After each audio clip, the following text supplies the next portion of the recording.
जय हिंद दोस्तों, स्वागत है आपका हमारे YouTube चैनल पर। दोस्तों, जैसे जैसे जमाना एडवांस हो रहा है, टेक्नोलॉजी का यूज किया जा रहा है, तो इनकम टैक्स डिपार्टमेंट भी पीछे नहीं हटा है। जैसे आपको पता होगा, पिछले 2 सालों में कितने ही तरह के एडवांस रिफॉर्म्स हैं जो किए गए हैं। Annual information statement, tax for information summary और 26 में भी काफी सारे बदलाव किए गए हैं। तो दोस्तों, अब आपको पता होगा कि इनकम टैक्स डिपार्टमेंट ये जानना चाहता है कि आपकी एक्चुअल इनकम कितनी है और आप कितनी जो है खर्चे वो कर रहे हैं, और क्या आपके इनकम और खर्चों के अंदर जो तालमेल है वो बैठ रहा है। तो आपको इस वीडियो के अंदर हम बताने वाले हैं ऐसी 66 ट्रांजैक्शंस हैं जो अगर आप करते हैं तो इनकम टैक्स डिपार्टमेंट को उसकी सूचना चली जाती है। लेकिन आपको घबराने की जरूरत नहीं है दोस्तों, क्योंकि अगर आपकी जो एक्चुअल इनकम आप इनकम टैक्स डिपार्टमेंट को दिखा रहे हैं और अगर आपके आईटीआर भरने की रिस्पॉन्सिबिलिटी तो है, तो आप आईटीआर भर रहे हैं, तो आपको किसी भी तरह की घबराने की जरूरत नहीं है। लेकिन फिर भी आपको पता होना चाहिए कि ऐसी कौन कौन सी ट्रांजैक्शंस हैं जिनकी सूचना इनकम टैक्स डिपार्टमेंट के पास पहुंच जाती है। तो देर न करते हुए चलिए दोस्तों वीडियो को स्टार्ट करते हैं।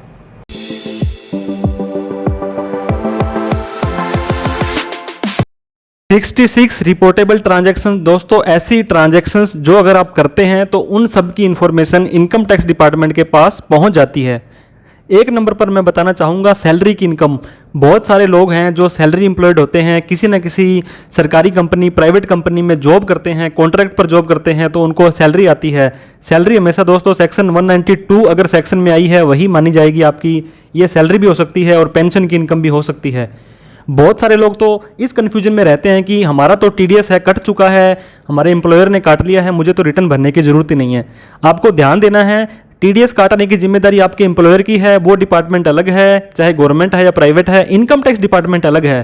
तो अगर आपकी 2.5 लाख से ऊपर इनकम आती है तो आपको इनकम टैक्स की रिटर्न भरनी जरूरी है। आपको अगर फॉर्म 16 इशू होता है तो ठीक है, अदरवाइज सैलरी स्लिप होगी, जैसे भी होगा, बैंक में सैलरी आ रही है, कैश आ रही है, उन सभी को आपको जोड़ करके आपकी आईटीआर दिखानी है। अदरवाइज इनकम टैक्स डिपार्टमेंट को पता लग जाता है कि आपको इतनी सैलरी आई है, तो डिस्क्रिपेंसी से बचने के लिए आपको सैलरी की इनकम जो है सही दिखानी है। इसके बाद में रेंट रिसीव्ड। बहुत सारे लोगों को रेंट की इनकम आती है।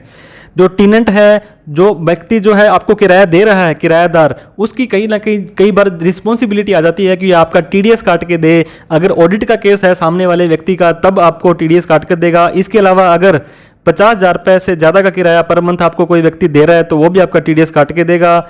इसके अलावा लैंड और बिल्डिंग का कोई किराया आ रहा है, फर्नीचर का किराया आ रहा है, उसका भी आपको टीडीएस यहाँ पे काटते हैं वो लोग। तो टीडीएस एक बार कट गया तो आपके ऑन रिकॉर्ड ये बोल जाएगा। तो रेंट की इनकम जो आ रही है वो भी आपको ऑनलाइन शो कर सकती है। इसके बाद में डिविडेंड्स। बहुत सारे लोग, स्पेशली जो आपके लॉकडाउन के बाद में लोगों ने ये ट्रेडिंग स्टार्ट कर दी थी, शेयर मार्केट के अंदर इन्वेस्टमेंट स्टार्ट कर दी थी, तो ये वाला सारा डाटा है एआईएस और टीआईएस में भी बोलने लग गए हैं आजकल दोस्तों। एनुअल इन्फॉर्मेशन स्टेटमेंट और टैक्स पेयर इन्फॉर्मेशन समरी कि आप लोगों ने 1 साल के अंदर इतने शेयर खरीदे, इतने बेचे। तो कई कंपनियों में अगर आप long term, short term share लेके छोड़ देते हो डिलीवरी में, तो आपको डिविडेंड पे करते हैं वो सेक्शन 192, उसके अंदर जो 194 सेक्शन जो होता है, सॉरी, आपका इसमें आपका 10% टीडीएस काट लेते हैं अगर आपका 5,000 से ज़्यादा का जो डिविडेंड मिला है आपको। कई कंपनियां तो छोटी अमाउंट भी दिखा देती हैं, तो ये अमाउंट भी आपकी वहाँ पे शो होगी। आपको इन सभी अमाउंट्स को अगर आपके ऑनलाइन बोल रही है तो आपको इनकम टैक्स रिटर्न में जरूर दिखाना है। इसके बाद में सेविंग का ब्याज। आपको पता होगा कि बहुत सारे लोगों के 1, 2, 3, 4, 5, 6 कितने कितने अकाउंट होते हैं, सेविंग्स के लेन देन करते रहते हैं। चाहे बहुत कम बैलेंस आप रखते हो, फिर भी उसको ब्याज तो आपको मिलता ही है, सेविंग का ब्याज। तो जितने भी बैंक हैं, अभी तो कुछ बैंकों का शो कर रहा है, लेकिन आने वाले टाइम में हर एक बैंक का जितना भी ब्याज मिला वो सारा का सारा ऑनलाइन शो कर जाएगा। छोटा सा एग्जाम्पल मैं बता दूं, 4,99,500 मान लो आपकी इनकम हो रही है दोस्तों, सारी मिला करके, और कोई भी इनकम आपकी नहीं है, और 600 रुपये का अगर आपको सेविंग का ब्याज मिल गया तो आपकी इनकम टैक्स की स्लैब है वो चेंज हो जाएगी। लेकिन वैसे तो आपको पता होगा सेक्शन 80 TT के अंदर जो है आपका जो सेविंग का ब्याज है वो 10,000 रुपये तक माफ़ होता है। लेकिन कई बार ज़्यादा ब्याज भी हो जाता है। अगर मान लो 10,600 का ब्याज मिलता आपको तो आपकी इनकम टैक्स का स्लैब चेंज हो जाता है और काफ़ी सारा टैक्स आपको पे वहाँ पे करना पड़ सकता था। इसके बाद में इंटरेस्ट फ्रॉम डिपॉजिट। सेविंग के अंदर आप पैसा निकाल रहे हैं, जमा करा रहे हैं, लेकिन डिपॉजिट के अंदर आपका पैसा पड़ा रहता है। डिपॉजिट का मतलब फिक्स डिपॉजिट भी हो सकती है, रिकरिंग डिपॉजिट एफडी भी हो सकती है और आरडी भी हो सकती है। पोस्ट ऑफिस में बहुत सारे लोगों ने जो अपनी है MIS जो मंथली इन्वेस्टमेंट स्कीम्स के अंदर पैसा लगाया होता है। आजकल तो दोस्तों बहुत सारे केस में हमने देखा है, जैसे रेलवे के कर्मचारी हैं तो उनका रेलवे श्रमिक बोर्ड करके एक FD RD होती है, उसका ब्याज भी यहाँ पे आ रहा था। और इसके अलावा 40,000 से अगर कम का ब्याज है तो आपका टीडीएस नहीं कटता है, लेकिन फिर भी ऑनलाइन शो हो रहा है, चाहे आपका 1 रुपये का भी ब्याज आता है डिपॉजिट से, वो भी वहाँ पे शो होता है। इंटरेस्ट फ्रॉम अदर्स, सेविंग का ब्याज, एफडी के ब्याज के अलावा भी अगर आप किसी व्यक्ति से इंटरेस्ट, किसी को उधार पैसा दिया है, किसी लाला को, आरतीय को, और उनका जो है ऑडिट के अंदर केस आता है, तो वो आपको जो है टीडीएस काट कर ही आपको इंटरेस्ट देंगे, वो भी ऑनलाइन शो हो जाएगा। इसके बाद में interest from income tax refund. Let's suppose पिछले साल आपने जो आईटीआर भरी थी उसमें 10,000 रुपये का आपका रिफंड आना था, आपने रिटर्न भरी और आपका रिफंड आया 1 महीने के बाद में 10,500 रुपये। तो जो 10,000 रुपये तो आपकी इनकम नहीं है, जो एक्स्ट्रा 500 रुपये आया वो आपकी इनकम फ्रॉम अदर सोर्स में जुड़ जाएगा और उसको भी टैक्स स्लैब के हिसाब से टैक्स देना आपको पड़ सकता है। इसके बाद में rent received plant and machinery, ये शायद हमने पहले फर्नीचर के अंदर भी डिस्कस किया था, और यहाँ पर भी ऐसा कोई किराएदार जो कि ऑडिट के मामले में आता है, टीडीएस उसको काटने को बनता था, तो वो 2% टीडीएस आपका काटेगा। प्लांट एंड मशीनरी अगर एक साल में 2,40,000 से ज़्यादा किराया देता है तो, और ये भी आपके ऑनलाइन शो कर जाएगा। इसके बाद में विनिंग फ्रॉम क्रॉस वजल, ड्रीम 11, रम्मी जैसे ऑनलाइन बहुत सारे गेम्स थे, आपको पता होगा दोस्तों आजकल ये चल रहे हैं। ये बड़े बड़े क्रिकेटर्स, बड़े बड़े लोग भी आपको ये प्रेरित करते हैं कि ये चीज़ें खेलिए आप और अपने पैसे बर्बाद कीजिए। तो ये जिनमें अगर आपको कमाई हो जाती है बाई चांस, तो आपका 30% के हिसाब से आपको टैक्स देना पड़ता है, कोई 2.5 लाख की छूट नहीं मिलती है, प्लस में 4% सेस और लगता है, 31.20% आपको टैक्स देना पड़ता है। तो मोस्ट ऑफ द केसेस में शो हो जाता है। कुछ कंपनियां हैं दोस्तों ये शो नहीं करती हैं, आपका पैन नंबर नहीं लेती हैं, तो उस केस में कई लोग नहीं भी दिखाते हैं, तो इनकम टैक्स डिपार्टमेंट को उसकी सूचना नहीं आती है, लेकिन आपके अकाउंट में पैसा आ रहा है तो आपको दिखाना ही ज़्यादा उचित रहेगा। इसके बाद में हम बात करते हैं विनिंग फ्रॉम हाउस रेस। आपको पता होगा हाउस रेस वगैरह लीगल है इंडिया के अंदर, लेकिन उसकी कमाई के ऊपर स्पेशल रेट लगते हैं, तो उससे कोई आप कमाई करते हैं, बैटिंग वगैरह करते हैं, तो वो भी सारा का सारा ऑनलाइन आपका शो हो जाएगा। Accumulated balance of PF, provident fund का आपको पता होगा दोस्तों, अगर आपके एम्प्लॉयर से अगर आपका कोई पीएफ मिलता है तो सेक्शन 111 के अंडर जो भी एम्प्लॉय प्रोविडेंट फंड है, रिकॉग्नाइज प्रोविडेंट फंड है, वो टैक्सेबल है एज पर रूल, तो उसकी जो अमाउंट है वो भी आपको यहाँ पे शो ऑनलाइन कर जाएगी। Interest from infrastructure date funds, ये कुछ फंड्स होते हैं, उसका अगर आपको ब्याज मिलता है तो ये ऑनलाइन शो हो जाएगा। इंटरेस्ट फ्रॉम स्पेसिफाइड कंपनी, इसके बाद में दोस्तों ये कह रहा है interest from specified company by non resident, non resident को interest paid by payer 27 Q number form भरेगा, स्पेशल रेट के हिसाब से इंटरेस्ट मिलता है, ऐसा कोई इंटरेस्ट आया तो वो भी ऑनलाइन शो कर जाएगा। इसके बाद में दोस्तों interest from bonds and government security, interest paid by government, government ने कोई आपको इंटरेस्ट दिया है किसी बॉन्ड्स पर, सिक्योरिटीज़ पर, तो वो भी आपका ऑनलाइन शो कर जाएगा। Interest from units of mutual units of non resident, interest from units of non resident, दोस्तों जो नॉन रेजिडेंट ने कुछ यूनिट्स वगैरह खरीदी हुई थी उसका जो इंटरेस्ट आपको मिला है वो भी ऑनलाइन शो कर जाएगा। अगले हम बात करते हैं interest and long term capital gain from units of of शोर फंड्स। काफ़ी सारी चीज़ें होती हैं जो आपसे रिलेटेड नहीं है, लेकिन फिर भी आने वाले इस जो भी अभी 66 पॉइंट्स के अंदर बहुत सारी चीज़ें ऐसी हैं जो आपके रिलेटेड होंगी। आपको कोई इनकम रिसीव हुई है, long term capital gain sale से हुआ है, तो वो आपका शो कर जाएगा। इसके बाद में interest long term capital gain from foreign currency bond और शेयर्स, फॉरेन करेंसी के अंदर कोई शेयर्स बॉन्ड्स आपने खरीदे थे उसकी जो कमाई हुई है वो भी ऑनलाइन शो कर जाएगी। Income of FII from securities, foreign institutional investors होते हैं दोस्तों, विदेशी जो लोग होते हैं बड़े घराने के जो अच्छा पैसा लगाते हैं, उनकी इनकम भी शो हो जाएगी। इसके बाद में इंश्योरेंस कमीशन, बहुत सारे लोग अपने पार्ट टाइम इनकम करते हैं, कुछ लोग इसको फुल टाइम के तौर पर काम करते हैं। आप एलआईसी के एजेंट बन जाते हैं, एसबीआई की इंश्योरेंस, आईसीआईसी, एचडीएफसी, बहुत सारी कंपनीज होती हैं, उनके आप बीमा के एजेंट बन जाते हैं, तो उसका जो भी कमीशन मिलेगा टीडीएस काट के मिलेगा सेक्शन 194D के अंदर, और वो कमीशन की अमाउंट ऑनलाइन आपकी शो हो जाएगी। इसके बाद में है दोस्तों रिसीट्स फ्रॉम इंश्योरेंस पॉलिसी। आपको पता होगा एलआईसी की जो मैच्योरिटी होती है वो बहुत सारे केसेस में सेक्शन 1010D के अंदर एग्जम्प्ट होती हैं, लेकिन जो भी एग्जम्प्ट का पैसा मिलेगा वो ऑनलाइन शो हो जाता है। कुछ कंपनियां दिखाने लग गई हैं, कुछ कंपनियां नहीं दिखा रही हैं, इसको भी आपको अपनी आईटीआर में लेना चाहिए, टैक्सेबल है या नहीं है, लेकिन एग्जम्प्ट इनकम में आपको दिखाना चाहिए। इसके बाद में दोस्तों withdrawal of deposit under NSC, national securities जो उसकी होती हैं एनएससी, उसके अंदर आपको नेशनल सेविंग सर्टिफिकेट्स हैं, उससे आप पैसा विड्रॉल करोगे तो वो आपका टैक्सेबल होता है, अगर वो भी आपका ऑनलाइन शो कर जाएगा। Commissions of sale of lottery, जैसे आपको पता होगा बहुत सारे स्टेट्स के अंदर लॉटरी जो है टैक्सेबल होती है। अभी एक हमारे जो गांव है या जो हमारी मंडी है वहाँ के एक व्यक्ति को 1 करोड़ रुपए की सेल अभी जो है ये निकली थी बम्पर जो लॉटरी पंजाब की, तो इस तरह से उसको भी भाई साहब को 30% तो टैक्स देना पड़ा था, और ये जो अमाउंट है उसकी ऑनलाइन शो कर गई थी। इसके बाद में income from investment in securitization trust के अंदर कोई पैसा लगाते हो, उससे कोई इनकम आती है, वो भी ऑनलाइन शो कर जाएगी।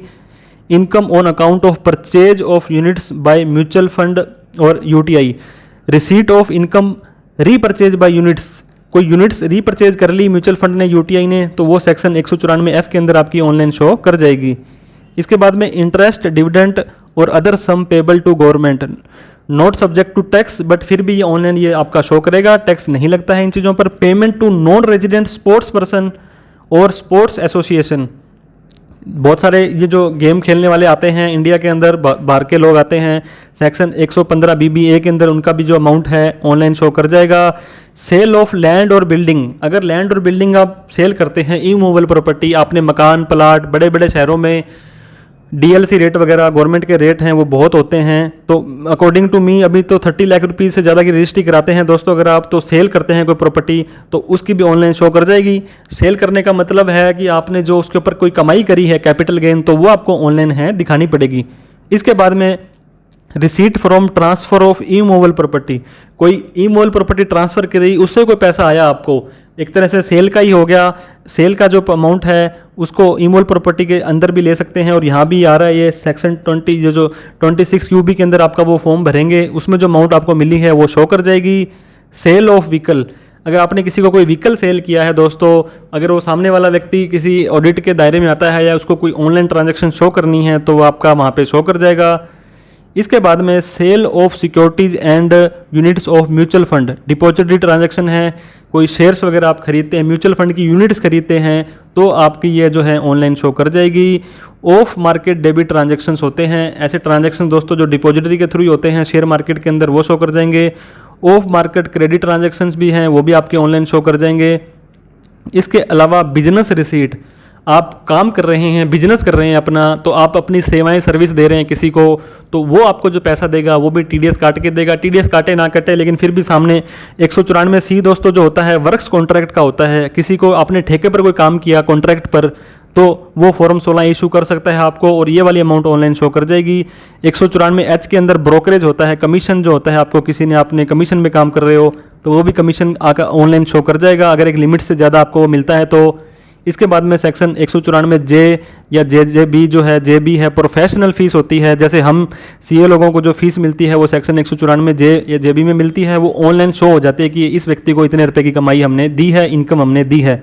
इसके बाद में बिजनेस एक्सपेंडिचर दोस्तों, TCS tax collected at source है, मोस्टली ये लिकर के केस में होता है, जो दारू के ठेकेदार होते हैं जो परचेज करते हैं अपनी, तो उस परचेज के ऊपर 1% एक्स्ट्रा जो TDS है, TCS है, वो गवर्नमेंट ले लेती है।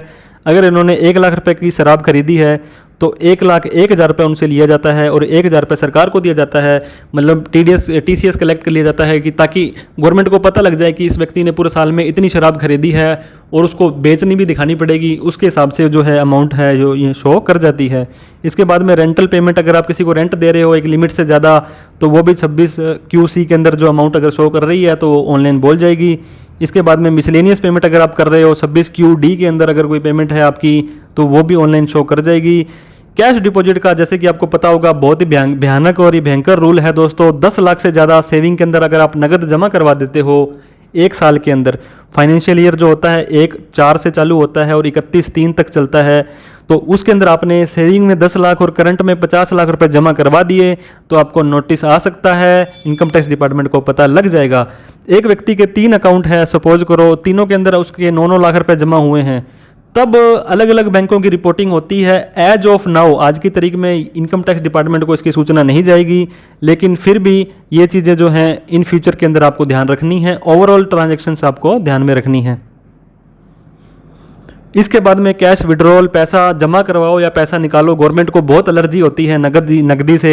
10 लाख से ज़्यादा एक खाते से, सेविंग से पर फाइनेंशियल ईयर में आपने निकाल लिया, करंट अकाउंट से 50 लाख रुपए निकाल लिया, तो गवर्नमेंट 1 मिनट में पूछ लेगी आपसे कि ये पैसा आपने निकाला तो कहाँ यूज़ किया, पैसा जमा करवाया तो आपके पास ये पैसा कहाँ से आया।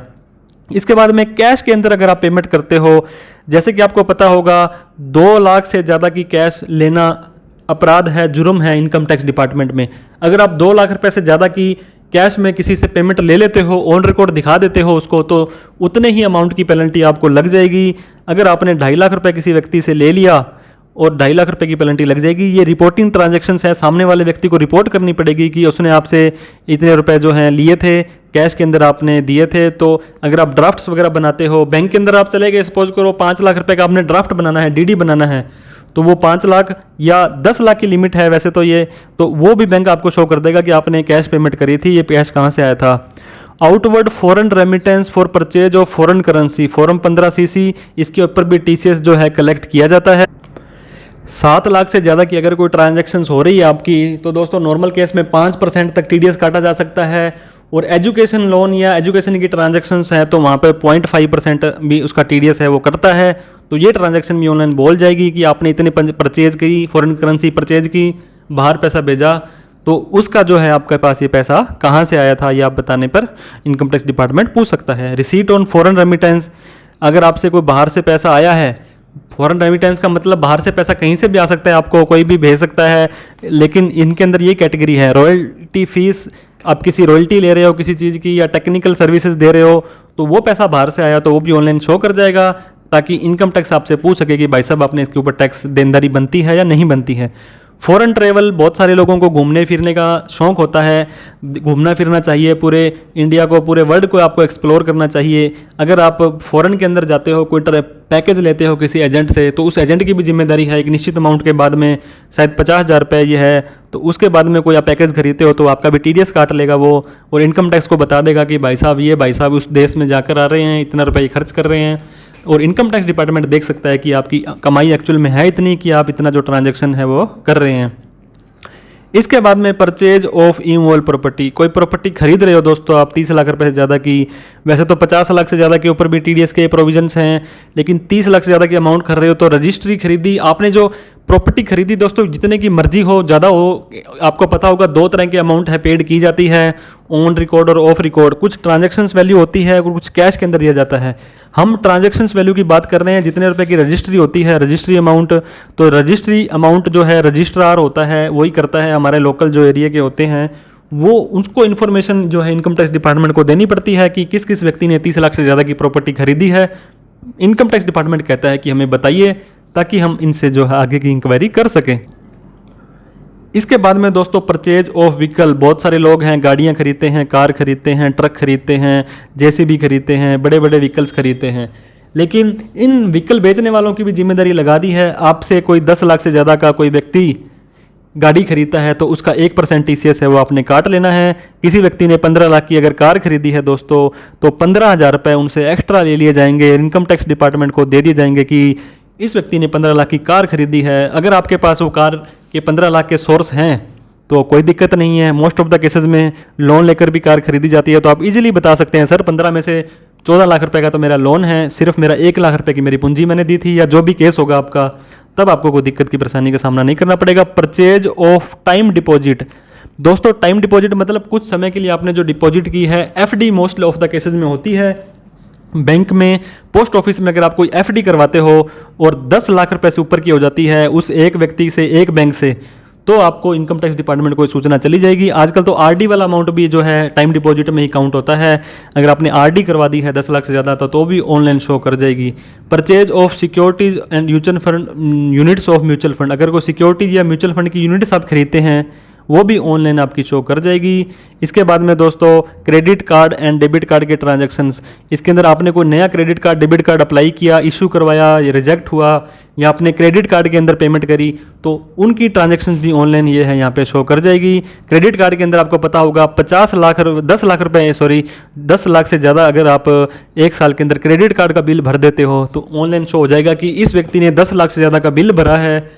तो ये बिल 10 लाख रुपए कहाँ से आए? हो सकता है आप बिल भर रहे हो किसी और के, कुछ ऐसा पैसा घुमा रहे हो, लेकिन फिर भी इनकम टैक्स डिपार्टमेंट तो ये मानता है कि ये 10 लाख रुपए आपने जेब से भरा है, तो ये पैसा आपका कहाँ से आया। इसके बाद में बैलेंस इन अकाउंट, ये भी नया एक ASTS के अंदर आया था दोस्तों। 31 मार्च को आपका कितना बैलेंस पड़ा है, ये जो एज ऑफ मोटा मोटी जो है ये रूल आया है। अभी तक ऐसा कुछ किसी को प्रैक्टिकली केस देखने में नहीं आया।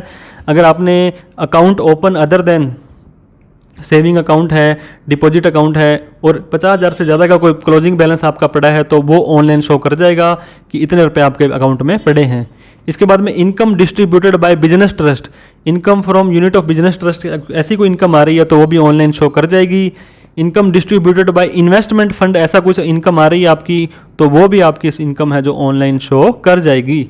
इसके बाद में जीएसटी की सेल। दोस्तों बहुत सारे लोग होते हैं जो जीएसटी नंबर ले लेते हैं, कुछ लोगों को तो पता ही नहीं होता है कि जीएसटी नंबर कब लेना है कब नहीं लेना है। जीएसटी के ऊपर डिटेल में हमारी वीडियोस आई हुई हैं कि किसे लेना है किसे नहीं लेना है, लेने के बाद में क्या क्या करना है। तो जीएसटी की टर्नओवर है, जितनी भी आप सेल करते हैं वो सारी की सारी सर्विस करते हैं वो ऑनलाइन यहाँ पे शो कर जाती है आपकी कि आपने इतने रुपए की जीएसटी में माल बेचा है।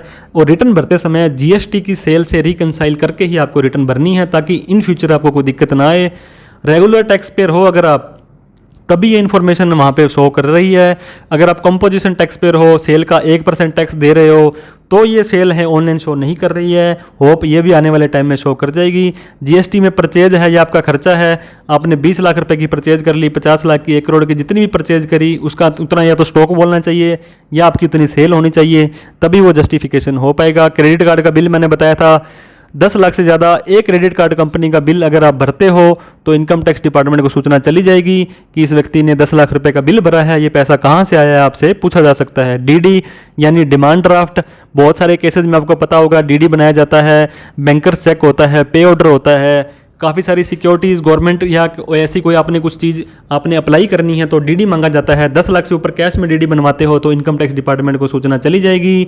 शेयर्स खरीदते हो, by shares, debentures, bonds, applications, money listed share, mutual fund, तो 10 लाख से ऊपर किसी एक कंपनी का शेयर खरीदा आपने। आजकल तो सारे शेयर्स दोस्तों बोल रहे हैं, जो ब्रोकर होता है आपका वो यहाँ पे सूचना दे देता है कि इस व्यक्ति ने पूरे साल में इतना लेन देन किया, लोगों का करोड़ों में शेयर के गए होंगे बोलते हैं, वो भी आपको इनकम टैक्स में दिखाने बहुत ही जरूरी हैं।